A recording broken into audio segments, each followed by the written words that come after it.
नमस्कार, मैं हूं आशुतोष और आप देख रहे हैं सत्यहिंदी.com। सत्यहिंदी.com के खास कार्यक्रम श्रवणगढ़ की खरी खरी में आपका स्वागत है। हमारा ये वो कार्यक्रम है जिसमें देश के जाने माने पत्रकार संपादक श्रवण गर्ग जी अपनी तीखी टिप्पणियां करते हैं मौजूदा राजनीतिक माहौल पर, और उनकी तीखी टिप्पणियों से ना तो सत्ता पक्ष बचता है और ना ही विपक्ष, और दोनों ही तिलमिला के रह जाते हैं। आज भी उनसे करेंगे बातचीत और जानेंगे कि उनका रुख क्या है एक बहुत ही महत्वपूर्ण विषय के ऊपर। पिछले दिनों संसद के अंदर जिस तरीके की तलखी दिखाई पड़ी प्रधानमंत्री नरेंद्र मोदी और नेता विपक्ष राहुल गांधी को लेकर, खासतौर पर राहुल गांधी ने अपने भाषण में जिस तरीके से प्रधानमंत्री, आरएसएस और बीजेपी के ऊपर हमला बोला था, उससे ऐसा लगता है कि सत्ता पक्ष बहुत ज्यादा नाराज है। उनके स्पीच के, उनके भाषण के बहुत बड़े हिस्से को न केवल एक्सपंज कर दिया गया है, बल्कि भारतीय जनता पार्टी के एक सांसद की तरफ से स्पीकर को नोटिस भी दिया गया है कि राहुल गांधी की स्पीच में बहुत सारी इरेगुलरिटीज है और लिहाजा उसके खिलाफ या उनके खिलाफ कार्रवाई होनी चाहिए। जिस पर पार्लियामेंट्री अफेयर्स मिनिस्टर किरण रिजिजू ने कहा कि कोई कितना ही बड़ा क्यों ना हो, कानून से बड़ा नहीं हो सकता और बख्शा नहीं जाएगा। ये एक तरीके की धमकी भी है, एक तरीके की चुनौती भी है, एक तरीके की चेतावनी भी है। और खुद प्रधानमंत्री नरेंद्र मोदी ने भी अपने भाषण के दौरान इस बारे में स्पष्ट तौर पर कहा था कि इस तरीके की जो भाषण है या इस तरीके की जो जो कमियां हैं, जो बाल बुद्धि यानी जो राहुल गांधी को एड्रेस करके कही गई थी, उसको ऐसे ही नहीं जाने दिया जाएगा। तो स्पष्ट है कि प्रधानमंत्री नरेंद्र मोदी और सत्ता पक्ष चाहता है कि राहुल गांधी के खिलाफ कुछ न कुछ कार्रवाई की जाए। क्या ये कार्रवाई आज के जमाने में या आज के समय में उचित होगी? क्योंकि राहुल गांधी का ग्राफ लगातार बढ़ता जा रहा है और उनके ऊपर किसी तरीके की कार्रवाई या हमला कहीं ऐसा तो नहीं प्रधानमंत्री नरेंद्र मोदी को या सत्ता पक्ष को भारी पड़े। जानेंगे सीधे श्रवण जी से। श्रवण जी, आपका बहुत बहुत स्वागत है आपके अपने इस विशेष कार्यक्रम में। ये जो राहुल गांधी के ऊपर हमले की कोशिश की जा रही है, उसको आपके संदर्भ में देखते हैं।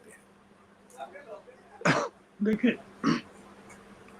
आशुतोष जी, इस सरकार के लिए, मोदी जी के लिए सबसे बड़ी जरूरत यह है कि सत्ता में बने रहें, और राहुल उनके लिए सत्ता में बने रहना लगातार मुश्किल करते जा रहे हैं। आज वो पहुंच गए अहमदाबाद, आपने देखा, अगर सुना हो, उनका भाषण सुना हो, और उन्होंने किस तरह की चुनौतियां दी है, किस तरह की चीजें की है। उन्होंने खुलेआम कहा है कि अब इस सरकार को तोड़ना है, और ललकारा है उन्होंने, मोदी के गढ़ में जाकर ललकारा है, मतलब अहमदाबाद में जाकर ललकारा है। वहाँ के जो विजुअल्स हैं वो बताते हैं कि किस तरह की वहाँ भीड़ थी और राहुल गांधी की भाषा में कितनी तलखी थी। मुद्दा यह है कि क्या करना चाहिए सरकार को, चुप बैठना चाहिए, कुछ कार्रवाई करना चाहिए कि नहीं करना चाहिए, और अगर नहीं करती है कार्रवाई, ऐसी चलने देती है, तो राहुल गांधी क्या क्या कर सकते हैं। मतलब आज वो गुजरात में हैं, कल महाराष्ट्र में जाने वाले हैं। महाराष्ट्र में हमने देखा कि किस तरह का नुकसान उन्होंने किया है, लोकसभा के चुनाव में कितना बड़ा नुकसान उन्होंने किया है। तो ये एक जो बड़ी दिक्कत है, और जो कई बार उन्होंने लोकसभा में और राज्यसभा का जो आपने जिक्र किया, लोकसभा में जिस तरह के उन्होंने भाषण दिए, हल्ले के बीच दिए, और राज्यसभा में जैसा खड़गे जी ने के नेतृत्व में वॉकआउट हुआ, राहुल गांधी के खिलाफ जिस तरह के आरोप लगाए गए, अमित शाह के द्वारा संरक्षण की मांग की गई, स्पीकर से प्रधानमंत्री ने जो इशारों में कहा कि इसको बाल सुलभ कार्रवाई समझकर इग्नोर नहीं किया जाए, तो इसका, इन सब चीजों के संकेत क्या हैं। और मतलब पूछा ये जा सकता है कि उनके खिलाफ जो बहस चल रही है, कई तरह की राहुल गांधी के खिलाफ की कार्रवाई की जा सकती है। मैंने कई यूट्यूब चैनलों पर और इस तरह के बहसों में देखा कि राहुल गांधी के खिलाफ कार्रवाई की जा सकती है, की जाएगी, मतलब इस तरह से कहा जा रहा है कि उनके खिलाफ कार्रवाई की जाएगी। तो मुद्दा यह है कि राहुल गांधी के खिलाफ क्या कार्रवाई कर सकती है सरकार। और पिछली बार हमने देखा कि पिछले सत्र के दौरान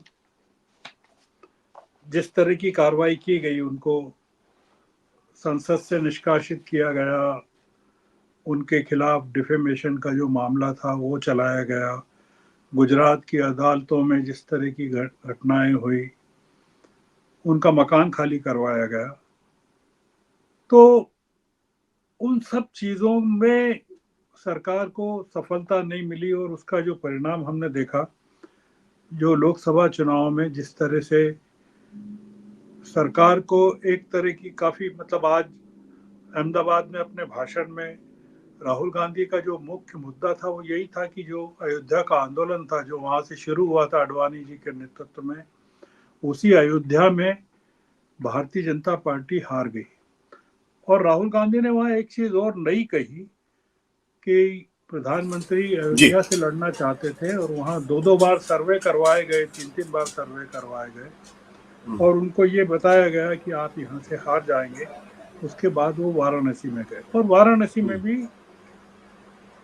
उनको जिस तरह के, मतलब 1,00,000-1.5 लाख वोटों से ही उनकी जीत हुई। अब सवाल यह है कि सरकार के लिए कार्रवाई करना भी जरूरी है,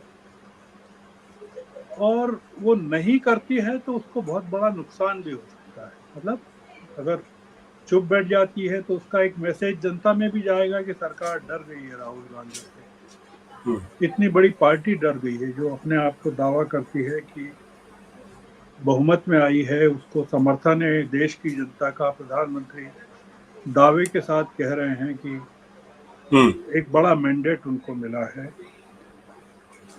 क्या कार्रवाई कर सकती है? मतलब एक जो सवाल है कि ऑप्शंस क्या हैं, मतलब सरकार के सामने क्या ऑप्शंस हो सकते हैं कि देश को कन्विंस कर सके कि हाँ ये कार्रवाई की है, और वो कार्रवाई ऐसी हो कि वो सरकार पर भारी नहीं पड़ जाए।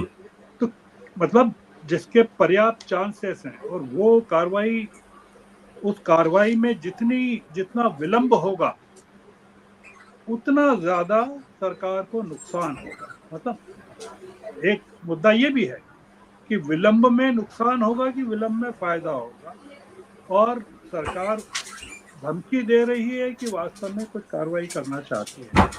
जैसे पार्लियामेंट में बताया गया है कि ये हजारों करोड़ की हेरा फेरी के मामले में अभी जमानत पर हैं, या अगस्ता वेस्टलैंड और नेशनल हेराल्ड के मामलों में ये फंसे हुए हैं। आपने भी कहा संसद में झूठ बोलने के आरोप है, और आपने किरण रिजिजू जी का बताया कि उनको नोटिस दिए गए हैं, मतलब स्पीकर से मांग की गई है। जी। तो जो बोला है राहुल के खिलाफ बोला गया है, और उनको ये भी बोला गया है कि आप जो है विपक्ष के नेता के पद के काबिल नहीं है, ये भी बताया गया है। अब जो देश की जनता जानना चाहती है वो ये जानना चाहती है कि आप जो ये सरकार है, वो एक तरफ तो मोदी जी आपातकाल को लेकर इतनी आलोचना कर रहे हैं, मतलब आपातकाल का बार बार जिक्र करते हैं और राहुल को अपमानित करने की बात करते हैं आपातकाल के बहाने, और दूसरी ओर राहुल गांधी के खिलाफ कार्रवाई की बात भी करते हैं। इसका ये मतलब है, जो संकेत मिलता है वो ये मिलता है कि इस बार जो कार्रवाई सरकार करेगी वो फुल प्रूफ भी होगी, काफी कड़ी भी होगी, और उसके कॉन्सिक्वेंसेस के लिए तैयार भी उसको रहना पड़ेगा। और उन कॉन्सिक्वेंसेस में ये भी शामिल है कि उसमें कोई देशव्यापी कोई बड़ी घटना हो, या देशव्यापी विरोध हो, या जैसा कि हमने देखा कि 1975 में जब विपक्षी नेताओं की गिरफ्तारियां हुई, जयप्रकाश नारायण को गिरफ्तार किया गया, तो क्या हुआ था। क्योंकि ये जो अगर कार्रवाई नहीं करते हैं प्रधानमंत्री, तो हमको जैसा कहा जा रहा है, चर्चा में भी है, संजय राउत ने भी अभी कहा है विपक्ष के नेता भी कह रहे हैं कि ये सरकार जो है बहुत ज्यादा दिनों तक चलेगी नहीं। तो जब ये कहते हैं कि ये सरकार बहुत ज्यादा दिनों तक चलेगी नहीं, इसका मतलब ये है कि ये जो सरकार के खिलाफ आंदोलन है वो और काफी तेज होने वाला है, और उसकी शुरुआत भी हो गई है, क्योंकि जो 3 राज्यों के चुनाव हैं वो काफी महत्वपूर्ण होने वाले हैं। तो क्या उन 3 राज्यों के चुनाव के पहले क्या इस तरह की कोई कार्रवाई सरकार की ओर से की जा सकती है? क्योंकि जो एक चीज समझ में आती है, जो साफ साफ दिख रही है, वो ये है आशुतोष जी की जो स्थितियां हैं वो इस समय जो स्थितियां हैं वो 2019 वाली नहीं है। मतलब पार्लियामेंट वैसी भी नहीं है 2019 वाली, और राहुल गांधी वैसे भी नहीं है जो 2019 में थे।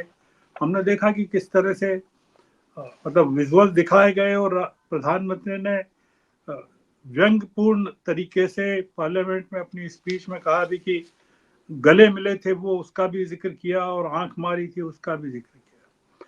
तो ये दूसरा मुद्दा ये है कि क्या भारतीय जनता पार्टी के पास इतनी ताकत है क्या, या उनके पास लोग हैं क्या कि वो पॉलिटिकली सरकार राहुल गांधी का मुकाबला कर सके।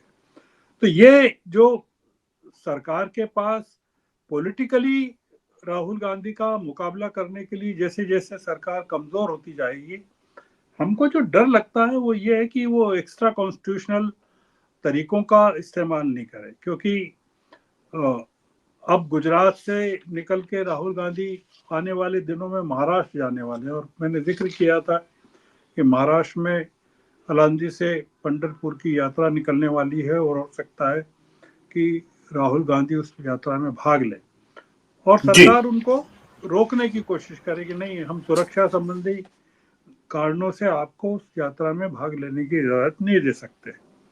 बहुत सारी चीजें हो रही है। तो आपने पार्लियामेंट में भी देखा, आपने आपने एक चीज अगर नोटिस की हो तो झारखंड में, जैसा मैंने जिक्र किया था कि हेमंत सोरेन ने किस तरह की मुद्रा अपनाई है जेल से छूटते ही, विद्रोह की, और भारतीय जनता पार्टी ने वहां चुनाव जीतने के लिए किनको भेजा है? शिवराज सिंह चौहान को भेजा है, और हिमंता विश्वास शर्मा को भेजा है। मतलब भारतीय जनता पार्टी के पास विपक्ष से लड़ने के लिए न तो संसद में कोई पॉलिटिकल ताकत है, न संसद के बाहर कोई ताकत है। कैसे लड़ेगा? मतलब विपक्ष में तो आज ये स्थिति है कि रिले रेस चल रही है कि एक आदमी मशाल अपने हाथ की दूसरे को दे रहा है। बीजेपी में तो स्थिति यह है कि केवल 2 लोग लड़ रहे हैं। तो राहुल से कैसे निपटा जाएगा, और क्या कोई इस तरह के नए प्रावधान राहुल के खिलाफ इस्तेमाल किए जा सकते हैं जिनका अभी तक नहीं किया गया इस्तेमाल? तो वो जो राहुल को रोकने के लिए या विपक्ष को रोकने के लिए, क्योंकि ये मामला केवल राहुल को रोकने का नहीं होगा, क्योंकि इसके जो प्रभाव होंगे वो राज्यों में होंगे, मतलब पूरे देशव्यापी होंगे।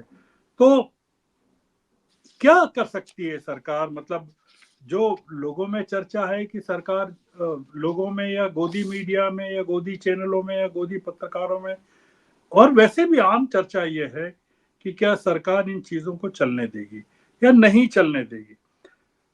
क्या सरकार कोई ऐसी कार्रवाई कर सकती है जिससे इस सरकार के गिरने की तारीखें और नजदीक हो जाएं? मतलब इस तरह की संभावनाएं क्या व्यक्त की जा सकती हैं कि अगर सरकार कोई ऐसी कार्रवाई करती है जो राहुल गांधी खुद अपेक्षा कर रहे हो कि हाँ, आप आइए और मुझे मेरे खिलाफ कार्रवाई करिए, और उस कार्रवाई का परिणाम ऐसा हो जो इस सरकार को कुछ ऐसी चीजें करने को मजबूर करे, या ऐसा हो कि इस सरकार का अस्तित्व भी या तो अस्तित्व संकट में आ जाए, या देश में एक अभूतपूर्व स्थिति पैदा हो जाए। एक बात जो ये है कि सरकार अगर इतनी कॉन्फिडेंट है, प्रधानमंत्री अगर अपने बहुमत के प्रति इतने कॉन्फिडेंट है कि उनको देश की जनता ने, जैसा उन्होंने पार्लियामेंट में कहा, तो उनको सरकार से उनको जनता से सुझाव मांगना चाहिए कि राहुल गांधी के खिलाफ किस तरह की कार्रवाई की जानी चाहिए, और ये देखना चाहिए कि जनता किस तरह की से रिएक्ट करती है सरकार की इस सुझाव पर कि राहुल के खिलाफ कोई कार्रवाई की जा सकती है कि नहीं। दिक्कत यह है आशुतोष जी कि इतने तमाम घटनाक्रमों के बावजूद सरकार जनता का मूड समझने को तैयार नहीं। मैं इसको बड़ा एक सांकेतिक विद्रोह मानता हूँ, सांकेतिक बड़ा कदम मानता हूँ कि राहुल गांधी गुजरात में जाकर चुनौती दे रहे हैं और उन्होंने वहां कहा कि गुजरात में मैं, मेरी बहन, एआईसीसी के तमाम नेता और पूरी कांग्रेस पार्टी यहाँ इकट्ठा होने वाली है। और वो कहते हैं कि कांग्रेस की शुरुआत ही यहीं से हुई थी, गुजरात से हुई थी, और उन्होंने महात्मा गांधी का नाम लिया उस संदर्भ में। तो मुझे लगता है कि जो आने वाला टाइम है वो काफी इस लिहाज से महत्वपूर्ण होगा कि अगर राहुल गांधी सरकार के लिए कुछ नई दिक्कतें पैदा करते हैं, जो कर रहे हैं वो, जी। तो सरकार क्या चुपचाप बैठी रहेगी क्या? और अगर सरकार चुपचाप बैठी रहेगी तो उसका क्या मैसेज जाएगा जनता में? और अगर कुछ करती है, कुछ ऐसा करती है जो पिछली कार्रवाइयां की और जो असफल हो गई, जैसा मैंने जिक्र किया कि गुजरात की अदालतों का जिक्र किया मैंने, मकान खाली करवाने का, सदस्यता छीनने का, मतलब जो एक जो सरकार के हाथ में है कि जो मतलब इस बार भी जैसे ये हो सकता है कि आपकी सदस्यता छीन ली जाए। और क्या कर सकती है, मतलब जो कर चुकी है और जिस पर वो सरकार परास्त हो चुकी है, उससे आगे और क्या कर सकती है? ये बड़ा चिंता का विषय है कि ये देश के लिए चिंता का विषय होना चाहिए कि सरकार अगर कहती है कि लोकतंत्र की विजय हुई है इन चुनावों के जरिए, तो सरकार विपक्ष के साथ लोकतांत्रिक तरीकों से निपटने के लिए का साहस क्यों नहीं जुटा पा रही है? तो क्या सरकार जो लोकतंत्र के तरीकों से जीतने का दावा कर रही है, वो राहुल गांधी और विपक्ष को हराने के लिए आपातकालीन उपायों का सहारा लेना चाहती है, या विपक्ष की आवाज को दबाने के लिए कुछ ऐसे उपायों का सहारा लेना चाहती है जो तानाशाही हुकूमतों में, अधिनायकवादी हुकूमतों में होते हैं, और जिसमें नागरिक अधिकारों का या विपक्ष के अधिकारों का पूरी तरह से दमन कर दिया जाता है या उनको उनकी आवाज बंद कर दी जाती है। मुझे लगता है कि एक नए फेज की शुरुआत अब हो रही है और उसकी तरफ बहुत गंभीरता से ध्यान देना होगा कि ये सरकार के मन में क्या है, क्योंकि ये सरकार खुली हुई सरकार नहीं है, एक बंद सरकार है और उसके जो फैसले हैं वो केवल एक या दो आदमी लेते हैं। तो इसलिए और ज्यादा नागरिकों के मन में भय पैदा होता है कि ये एक बंद सरकार ज्यादा खतरनाक हो सकती है, जो लोकतंत्र के जरिए चीजों से निपटना नहीं चाहती। मुझे लगता है कि ये इसकी जानकारी राहुल गांधी को भी होना चाहिए और उनकी तैयारी भी होना चाहिए कि आने वाले दिन जो हैं वो विपक्ष के लिए किस तरीके चुनौती के हो सकते हैं।